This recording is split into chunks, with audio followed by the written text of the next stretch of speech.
Muy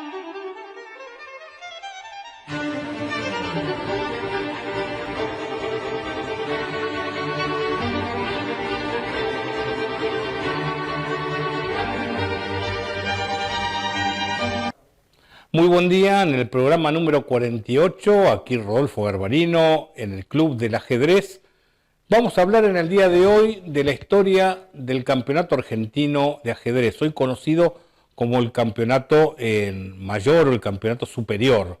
Entonces, esto se remonta al año 1921, mucho antes de la creación de la Federación Argentina de Ajedrez, donde se comienza a organizar en un torneo mayor que se le llamaba al torneo más importante que se hacía en la Argentina con los que estaban en la categoría superior, y entonces estos jugadores confrontaban muchas veces entre sí en torneos de sistema americano.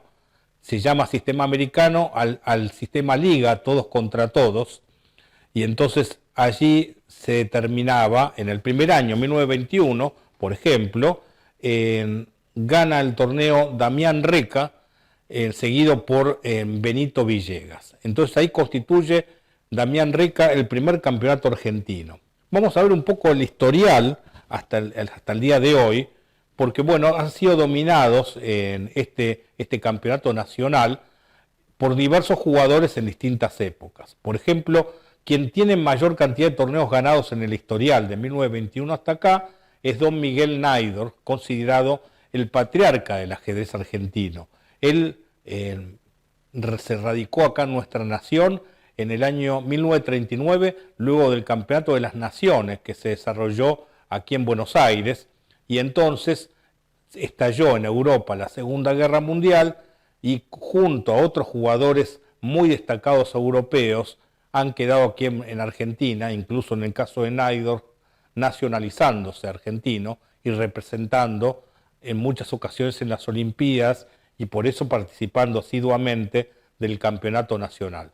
Siempre el campeonato argentino ha sido muy aguerrido y por más que Naidor tenía fama mundial de estar entre los 10 mejores del mundo, lo ha ganado en 7 ocasiones. No es que lo ha ganado siempre que lo ha jugado.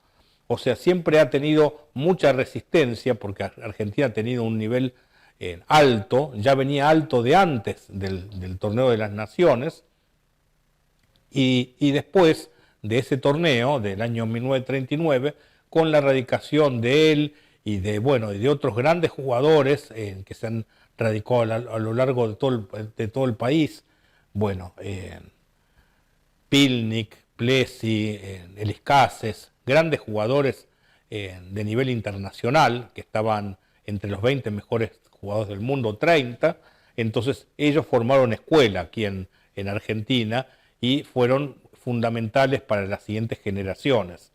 Bueno, Sanguinetti entonces constituye el jugador enterriano que tuvo su auge entre los años 50, 60 y principios de los 70. Luego, prematuramente dejó la práctica del ajedrez a los 50 años y bueno, fue 7 veces campeón argentino como Miguel Naidor.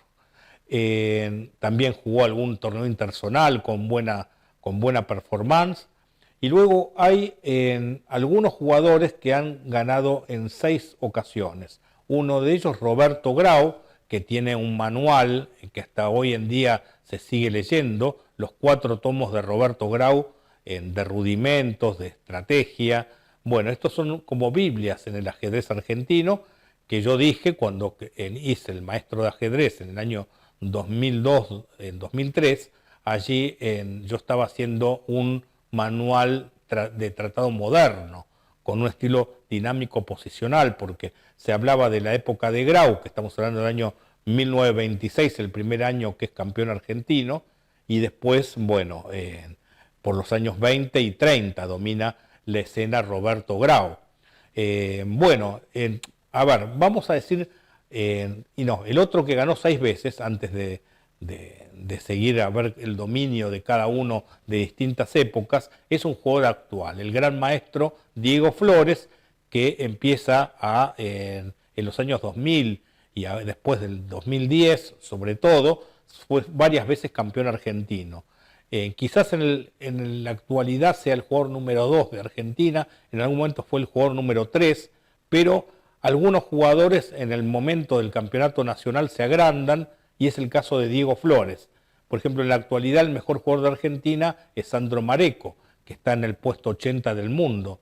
Diego Flores está un escalón más abajo que él, pero en el campeonato argentino se agranda, y fue, como le digo, 6 veces campeón argentino.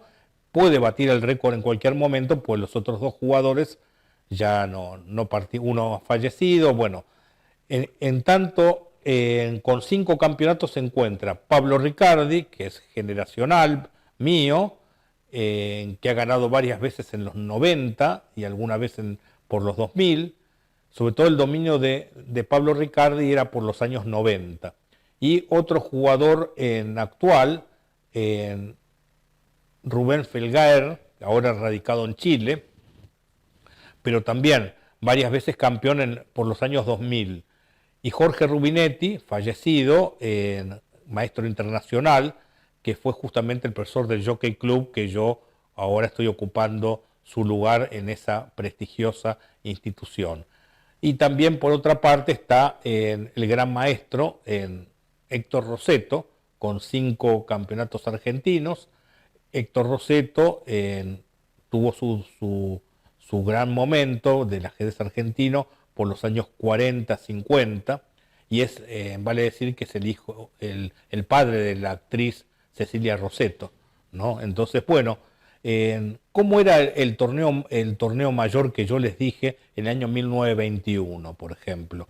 Se hacía el torneo de la categoría superior, y ahí se determinó el primer campeón. Pero años siguientes, diría yo desde el año 1922 hasta el año 1943, el sistema se hacía el torneo mayor, se determinaba el campeón del sistema mayor y se desafiaba al campeón anterior. En algún caso, el campeón no aceptaba el reto y perdía el título sin jugarlo. En otros casos, se producía el desafío y retenía el título el campeón del año anterior. O viceversa, había el desafiante, el ganador del campeonato supuestamente argentino, el torneo mayor, desafiaba al campeón.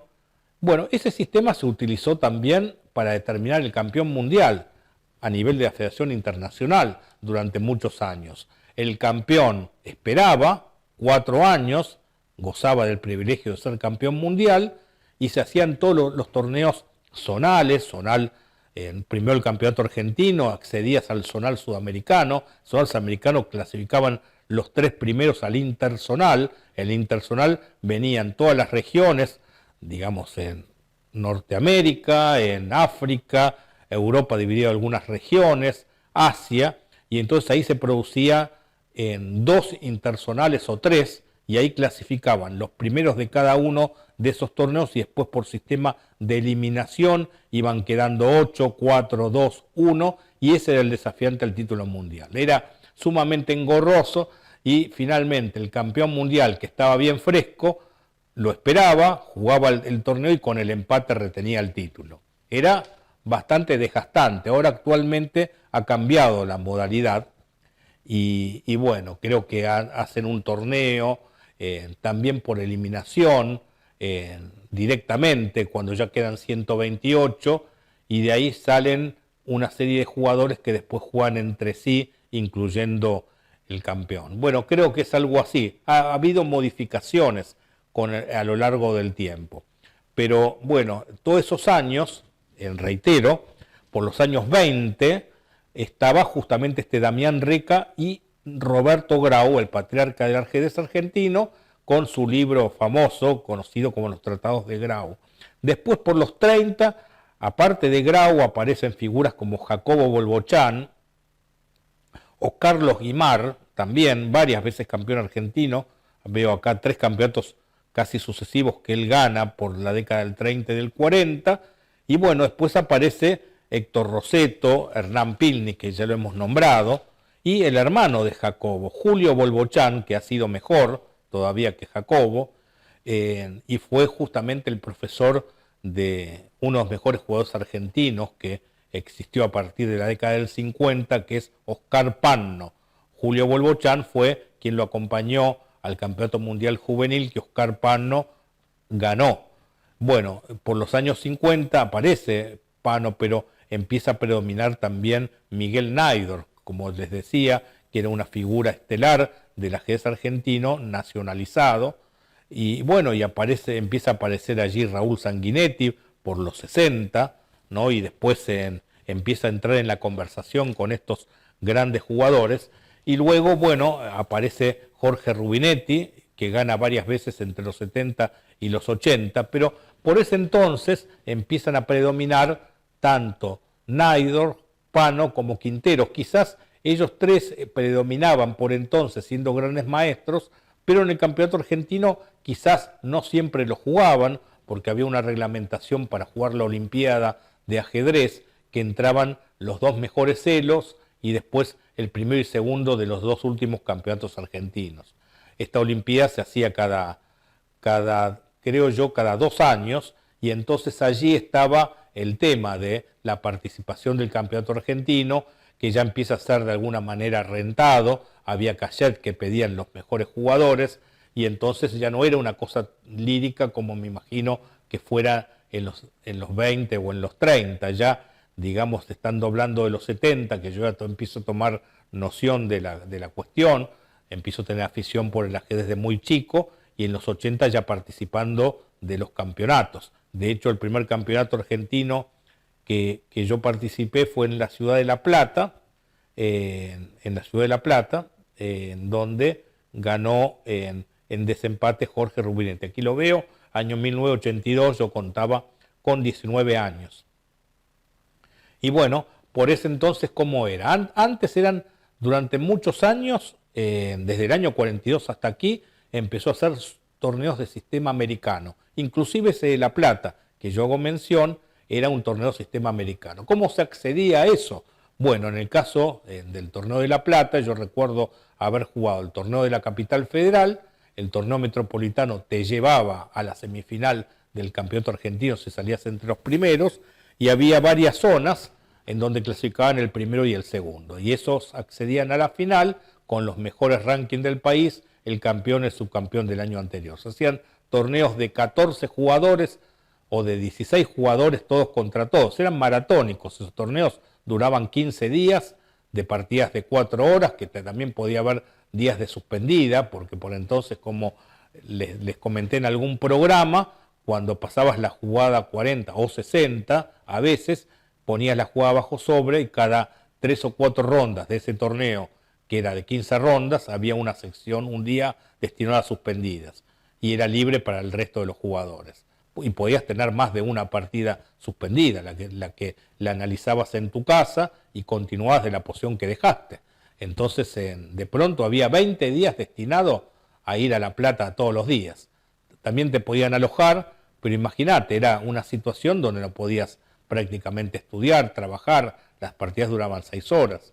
Era muy complejo poder tener el hobby del ajedrez, porque creo que de alguna manera no los que organizaban no se ponían en la mentalidad de la practicidad, sino bueno, esto era así, era histórico de esa manera, y bueno, y el que accedía podía jugar. Quizás por esa razón es que se daba el fenómeno, se empezó a dar que quizás no el mejor jugador del país sea el campeón argentino, porque por ahí el campeón argentino no lo jugaba, porque si accedía directamente a la Olimpiada sin jugar, prefería, no sé, ese momento del año trabajar como corresponde.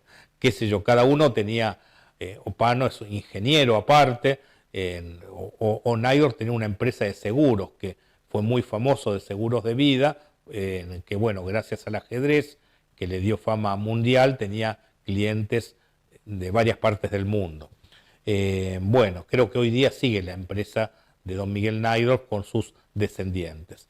Después, bueno, estamos hablando de los 70, en los 80 empieza a aparecer justamente otro tipo de jugadores más contemporáneos conmigo, como Daniel Cámpora, Marcelo Tempone, Guillermo Sope, Barbero, bueno, que han sido campeones durante esos años, pero en los 90, como les digo, empieza a aparecer la figura de Pablo Riccardi, un jugador de mi edad, que tenía la característica que no se destacó en la época de juvenil. Por ejemplo, los jugadores que yo había nombrado, Barbero, Tempone, Sope, conjunto conmigo, predominábamos el ajedrez juvenil de los años 70 y 80. Éramos los que hemos sido campeones juveniles argentinos o hemos jugado los mundiales representando a la Argentina. Pero Pablo Riccardi en la época de juvenil no se destacaba, tuvo un abrupto en avance en su juego en un par de años y llegó de ser un juvenil ignoto y desconocido al mejor jugador de Argentina, con un estudio sistemático, o bueno, sus ideas de un momento para otro se transformaron y logró un avance enorme. Me acuerdo que él ingresó al sistema de ranking internacional con un ranking que lo ponía como una seguidilla de triunfos de 2 años seguidos, lo puso en el lugar número 20 del mundo, una cosa así, una cosa sorprendente, como que ese ranking te paralizaba tanto que no podías seguir compitiendo a nivel nacional. Bueno, Pablo era una persona que no le importó y siguió aquí compitiendo a nivel nacional. Quizás en ese momento era un planteo de decir, estudio un año seguido y me voy a competir a Europa con el paso previo de llegar a la elite mundial, que ya entraban ahí directamente los 10 o 12 mejores del mundo que juegan entre sí, circuitos de torneos internacionales. Eso me llamó mucho la atención. Y luego, bueno, aparecen en escena ya los que hoy tienen 40 y tantos, como Rubén Felgaer, o en el último campeón argentino, Peralta, son de esa generación y casi de esa generación también diría que se encuentra Diego Flores, que es otro de los que ha ganado muchos campeonatos argentinos. En algún caso ahí ya no estaba la misma prolijidad del sistema americano, pero también se estaba accediendo más a nuestras épocas de jugar torneos de sistema suizo, que me tocó jugar, y en el año 2000, a ver exactamente unos años que gana, 94, digo yo, era sistema suizo el torneo, que gana Pablo Riccardi y yo quedé en cuarto lugar. Yo iba primero hasta la ronda número 6 en el club argentino y perdí allí 2 partidas seguidas, séptima y octava, y entonces eso me restó chances para ser campeón, ganando la última a Lorenzini, que fue luego campeón argentino, gran maestro rosarino. Bueno, me acuerdo que quedé en el cuarto lugar, en mi mejor actuación en un campeonato nacional. Y bueno, y allí por los 2000, Diego Flores, muchas veces campeón argentino, veo que varias veces consecutivas ha salido, y bueno, Rubén Felgaer también, y bueno, es como que cambió la generación. Hay jugadores muy famosos, grandes maestros, que no han sido campeones argentinos. Tal el caso de Pablo Zarnicki, lo veo como curiosidad, o por ejemplo en la actualidad todavía no han sido campeones argentinos ni Pichot, ni Pérez Ponza, que aún son muy jóvenes, pero que están encaramados en los primeros 5 lugares del ranking nacional. Bueno, ellos aún no han sido campeones. Y por ejemplo hay algunos campeones sorprendentes en la historia del ajedrez argentino. El único campeón que no tuvo título fue Guillermo Malbrán.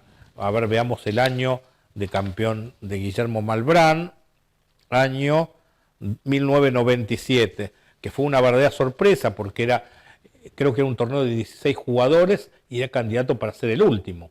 Y bueno, él jugó en ese torneo como muy sólido, esperando que el otro haga el desgaste, y utilizó mucho la parte psicológica. Él lo mencionó en una entrevista y terminó, bueno, siendo el héroe de la película, ganándole a prestigiosos jugadores como Hugo Spangenberg, que fue, bueno, mi alumno más importante que yo he tenido, que también había sido campeón argentino en el año 1993 en Rosario. Y bueno, Guillermo Malbrán les ganó a Zarnicki, a Spangenberg, a Riccardi, que eran los mejores de esa época.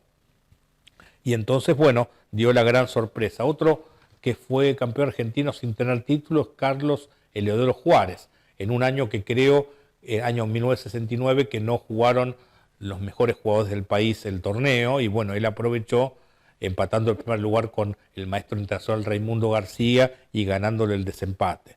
Después había otros jugadores que no eran los mejores de Argentina, pero que se agrandaron para ese torneo y lograron el título, como Bernardo Wessler, bueno, que era un afamado maestro internacional, pero no del nivel de Naidorf, de Pano, de los mejores jugadores de esa época, ni de Sanguinetti. Pero bueno, también creo que, bueno, estos son los más. Daniel Campos es un gran maestro importante, también algunas veces campeón argentino. Por acá alguna vez salió Martín Lorenzini, que lo acabo de nombrar. Ariel Sorín, alguna vez campeón argentino. Martín La Bolita. Bueno, entre otros, acá voy viendo toda la historia. Gerardo Barbero lo nombré, Gómez Bailo, que es un poco mayor que yo, de Corrientes, bueno, que hace poco volvió a participar de algún torneo. Bueno, y ya nos estamos remontando a las épocas más antiguas. En los 50, Carlos Maderna, un jugador platense. Después acá, uno que no es tan conocido, Rubén Chocrón. Después había otro que estaba nacionalizado argentino, que creo que era rumano, no lo estoy viendo por acá, lo estoy buscando, porque están a los campeones, todos los campeones que he nombrado, y acá aparece Juan Iliesco, bueno, que tampoco es de los más afamados, que es un jugador radicado también en nuestra nación. Luego está Luis Piazzini, que también era, su familia tiene un instituto de música donde de chico estudió Charly García, justamente en el instituto de esta familia Piazzini. Y bueno, he nombrado prácticamente a todos los campeones nacionales. Ahora en la actualidad se suele jugar o sistema suizo. ¿Qué es el sistema suizo?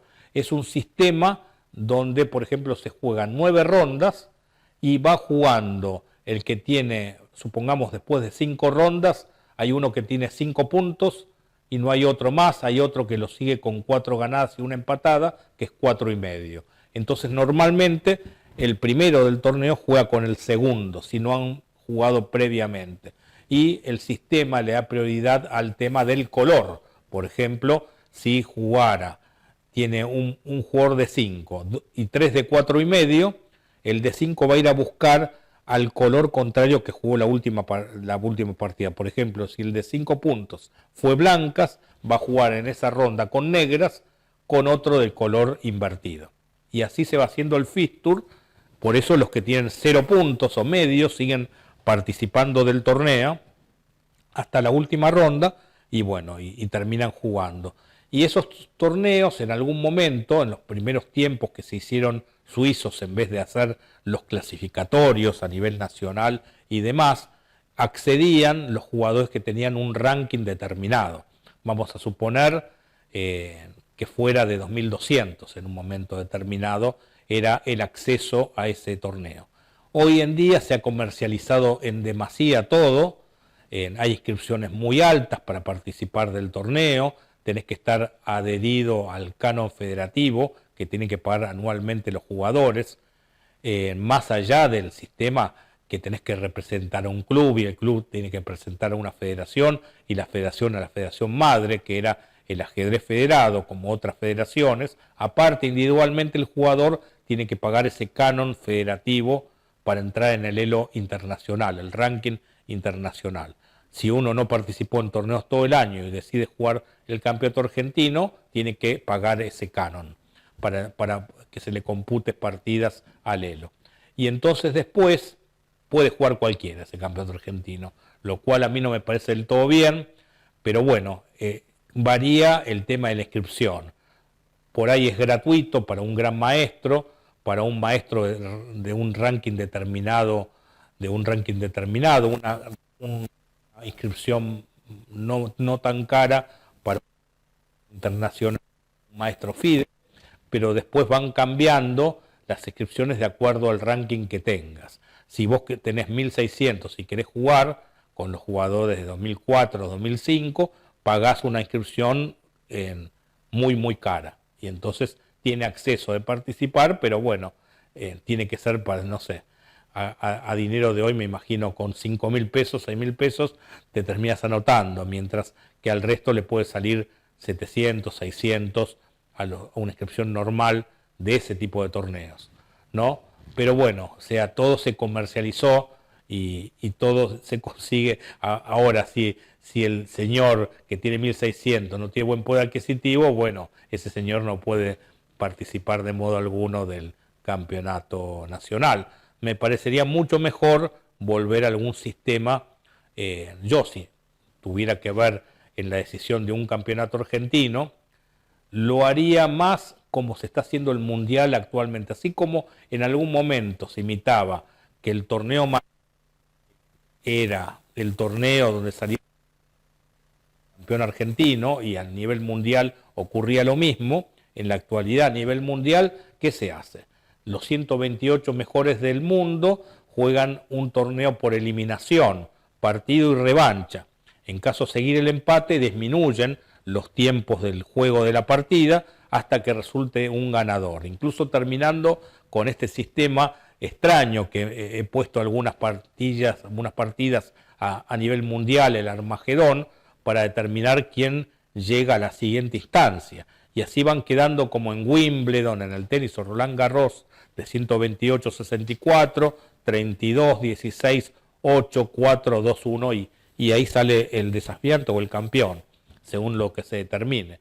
A nivel de campeonato argentino, lo que se podría llegar a hacer es que el campeón argentino ingresara en el sistema, no sé, supongamos cuando queden 16 jugadores, y los mejores rankings del país pueden ingresar cuando queden 32, vamos a suponer. Y los que vienen de más atrás empiezan la eliminación antes. Tal vez no sea 128 el número, sino para que ingresen estos jugadores en las etapas posteriores, pueden ser que fueran, no sé, otro número. O se puede empezar con 64 también.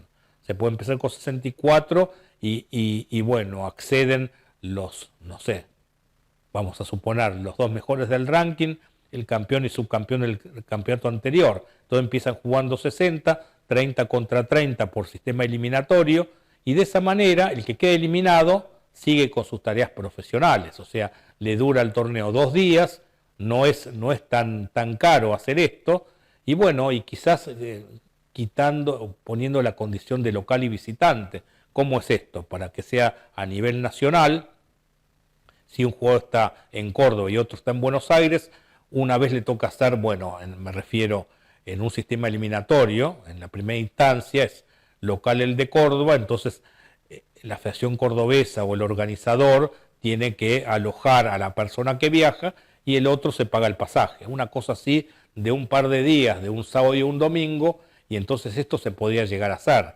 Y así sucesivamente. Aparte tiene su interés ese sistema eliminatorio, puede ser más espectacular y menos caro, porque de alguna manera una persona no tiene que decir, bueno, viviendo en Córdoba viene a Buenos Aires durante, no sé, 20 días. Eso no, hoy día no se resiste. También está la ley del deporte, pero hay que buscar una manera más práctica de poder jugar. La mayoría, siempre hay una mayoría de un 50% de los jugadores de la ciudad de Buenos Aires y los alrededores, y bueno, y otros tantos será del interior de la provincia de Buenos Aires, Rosario, Córdoba, bueno, algunos de Mendoza y de otras provincias, y bueno, y ahí se constituiría un campeonato nacional a nivel moderno. Y yo creo que siempre, si estos eventos se hacen alguna cuestión, torneo en el interior, la persona que viene de capital va a ser muy bien tratada, porque siempre es más, o una ciudad de la provincia de Buenos Aires, supónganse que, no sé, Gustavo Maía, que me acompañó al Mundial, es de Chacabuco, en Chacabuco, que se juegue ese match eliminatorio contra otro jugador, llamaría mucho la atención y hasta accedería hasta posiblemente el periódico local, la televisión local, porque en esas ciudades pequeñas, no los monstruos como Buenos Aires, esas actividades no pasan desapercibidas. Aparte, generalmente estos jugadores son jugadores que son conocidos en el lugar por otras actividades, y bueno, y entonces hasta socialmente está bueno el desarrollo de ese tipo de eventos. Bueno, yo lo haría con ese otro formato, con un formato más actualizado y como se hace a nivel mundial, el match por eliminatorias.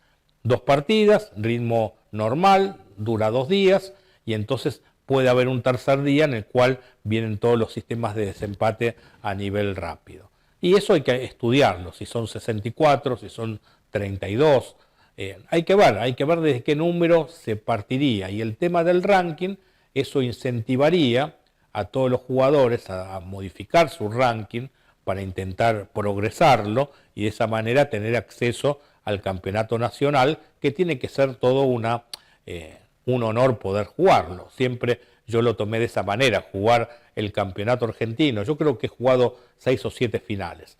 El jugar el campeonato argentino siempre es una situación de mucho orgullo para estar rodeado de todos los mejores jugadores y poder también llegar a representar a la Argentina si salís campeón o subcampeón en la siguiente Olimpiada.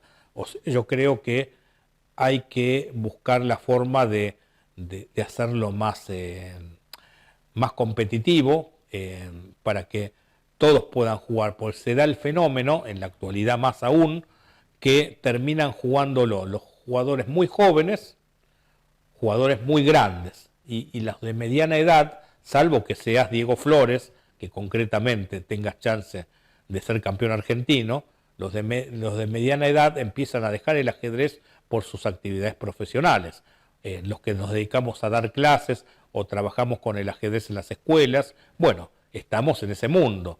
Y los que están en diversas actividades comerciales, en la suya o en las profesionales, porque muchas veces hasta ponen el horario de juego a las 16 horas, o sea, es directamente imposible poder participar de esta fiesta del ajedrez, y ni hablar si hacen una etapa semifinal que clasifican después de 10, 12 días a una final que destinás otros 10, 12 días. Bueno, eso en algún momento, cuando yo me he dedicado full time a dar clases y a vivir de la enseñanza del ajedrez, me planteaba, bueno, juego 2 torneos en el año, uno para entrenar y otro el campeonato argentino. Después, si te lo hacían en el interior, en la semifinal, o como ha pasado Roque Sáenz Peña, en Chaco se ha hecho 2 veces, es imposible poder participar, y en el interior le pasa lo mismo. Veo también que en el transcurso del tiempo, Buenos Aires ha sido casi siempre la sede de los campeonatos nacionales. Desde el año 21, creo que el año 26, hubo en Buenos Aires, Rosario, La Plata, como en las 3 sedes. Después Buenos Aires, Santa Fe en alguna ocasión, Buenos Aires, Necochea, Tandil, curiosamente, en el año 1937, La Plata 1938, La Plata 1940. ¿Por qué era La Plata? Ahora ya me doy cuenta, porque el campeón argentino era platense, era Carlos Maderna, y entonces se jugó seguramente allí el match, finalmente por la retención del título. Me voy pensando mientras lo voy leyendo. Buenos Aires fue sede entre el 46 y el 66. En el 67 hubo un año que se hizo en Mar del Plata, 68 vuelve a Buenos Aires. Entramos en la década del 70, donde hay uno en Santa Fe en el año 73, a curiosidades, año 1974 en Caseros, provincia de Buenos Aires, que gana Raúl Sanguinetti, varios años de Buenos Aires, hay un año 1980 en Quilmes, 1982 que yo he participado en La Plata, 1987 que he participado en Salta, Potrero de Funes, año 1990, el gobernador de San Luis, Rodríguez Sá, incluso fomentó la disputa del campeonato mundial. Cuando quedaron 8 jugadores, se hizo en Potrero de Funes. Tienen ahí la casa del ajedrez y tienen un ajedrez a nivel provincial muy bueno, manejado por la ex campeona nacional, la jugadora más renombrada, Claudia Mura, junto a su marido, el gran maestro mexicano Gilberto Hernández. Han hecho un plan de ajedrez muy bueno allí en la provincia de San Luis, que incluso participa el muchas veces campeón argentino Pablo Ricardi. Bueno, La Plata 1992, Roque Sáenz Peña, Chaco 95, 96 y 97. Bueno, acá hay uno en Pinamar, en 2001, Villa Martelli, donde es la sede actual de la Federación Argentina de Ajedrez, ya que el ingeniero Petrucci proviene de ese círculo de ajedrez. Volvió a repetirse 2003 en Caseros. No le estoy nombrando donde es en Buenos Aires, 2002, 2004. Por ejemplo, 2005 es en Los Polvorines, que gana Diego Flores. Ese torneo yo jugué la etapa semifinal, que se hizo en Los Polvorines, y yo no entré en la última ronda, que empaté con un joven ucraniano, nacionalizado argentino, después volvió a nacionalizarse canadiense, bueno, que era muy joven y empaté y me quedé con cierta cosa de no jugar la final, pues había empatado incluso con Diego Flores en la parte previa, en la etapa semifinal, y después no accedí a la final. Son aislados los torneos que yo he jugado de campeonato nacional. Tenía interés de hacerlo, pero bueno, ya el trabajo te va llevando a otros lugares. Por ejemplo, San Luis 2006, Mendoza 2007, La Plata 2008. Acá es como que el campeonato argentino empezó a ir por distintas sedes. 2009 La Plata, 2011 La Plata, 2012 Villa Martelli, 2013 Chaco, vuelve a retirar el 2014, hasta 2017 Ramos Mejía y 2018 Villa Martelli y Ciudad Autónoma de Buenos Aires. O sea que la sede fue mayormente Buenos Aires. En los últimos años hubo una transformación de mayor amplitud para lugares del interior, quizás alguno Chaco. Veo que hubo alguno Mendoza, alguno Córdoba y alguno Rosario, de los lugares más emblemáticos. Incluso hay Salta y no hay lugares, por ejemplo, como curiosamente que pudo haber sido Tucumán o otras provincias que son, creo yo, importantes a nivel nacional, un Entre Ríos, ¿no? Bueno, son cosas pendientes que aún faltan para los directivos de esas regiones, que creo que es otra de las cosas pendientes, federalizar definitivamente el ajedrez argentino, que es difícil por las largas distancias que hay, pero bueno, es algo que aún resulta pendiente. Y bueno, y esta de modernización del campeonato nacional, ¿no? De poder hacerlo de un modo tal que pueda ser para todos, que puedan jugar los de distintas edades para ver reflejado el verdadero nivel del ajedrez argentino, con los jugadores jóvenes, pero también con los de mediana edad que también pueden tener chances de competir en ese otro tipo de formato. Bueno, de esta manera estamos terminando este extenso bloque de la historia del campeonato argentino en nuestro país. Bueno, para culminar el programa vamos a ver dos partidas que me llamaron la atención, que bueno, que las he recibido a través de YouTube, ¿no? Y que me parecieron extraordinarias, como para poder observarlas. Son partidas de 3 minutos que los invito a poder disfrutarlas. Bueno, muchas gracias, nos vemos en el próximo programa.